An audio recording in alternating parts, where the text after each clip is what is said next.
There was a celebration like this in my family too. I could finally stop for a while and breathe, you know. I was telling myself that, you know what, now you have made it. You should be happy because you're supposed to be happy. But it wasn't working that much. Something was missing. There was a void that I could feel. So I thought maybe something bigger was required. For some reason, incessantly, while the first 18, 19 years of my life, the future me was much happier, much successful than the present me. So I was like, all right, fine. So I was forcing myself. As I promised, I started preparing for civil services examination, and I was forcing myself to slog, but I was bored. UPSC exams were still far away. In the meantime, I thought of doing theatre, and I thought to learn dance because to counter the shyness that I still have, and also because there were no girls in my engineering college for some reason. I felt cheated, man. You slog so much, you crack the entrance exam, and you find that there are no girls. So somebody told me that there are very good-looking girls in dance schools. So I was like, fine, I'll go there. And once I started with performing arts, I knew one thing for sure. I knew that I quite liked it.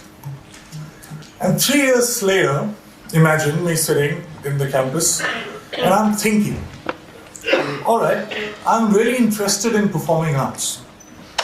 And all I want to do is to earn money and to be recognized. So if I become a movie star, I actually was very serious, and I dropped out of my college in the 3rd year, when I was just 2 semesters away from getting the degree, engineering degree. Came to Mumbai, got heavily into theatre, and also other skills that I thought were necessary to become an actor. And by the way, this time I stayed with 6 other guys in a single-room kitchen. But this time I was prepared for it. This time, there was one difference. I was driven. My self-respect was at stake. My ex-college mates, one of them is sitting right here in black shirt,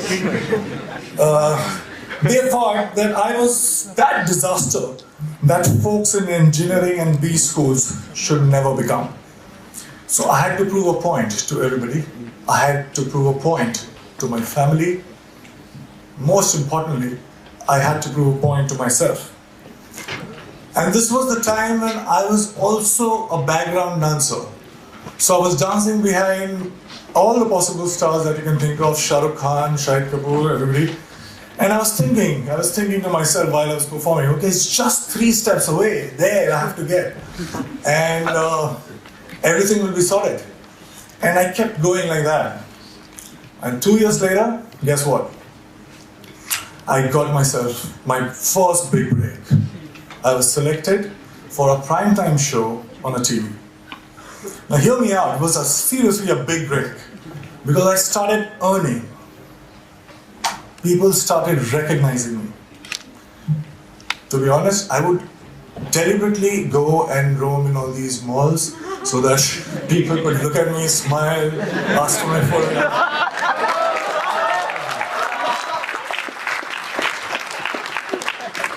And I was watching myself on TV for the first time. You have no idea how it feels for somebody like me to, I was looking at me and I was looking at myself every day on TV. It was a big, big, big high. I also suddenly discovered that I actually had many friends. I'm like, who were absent all this while, but suddenly they popped up. And the show became popular. I was making good money to a point that money stopped being a differentiator in my life. And I was becoming more and more popular. Now I cannot go to all those malls that I was going all alone. So I wanted somebody to be with me, to save me. So you know what I'm saying? I bought myself my first dream house. I bought myself my dream car.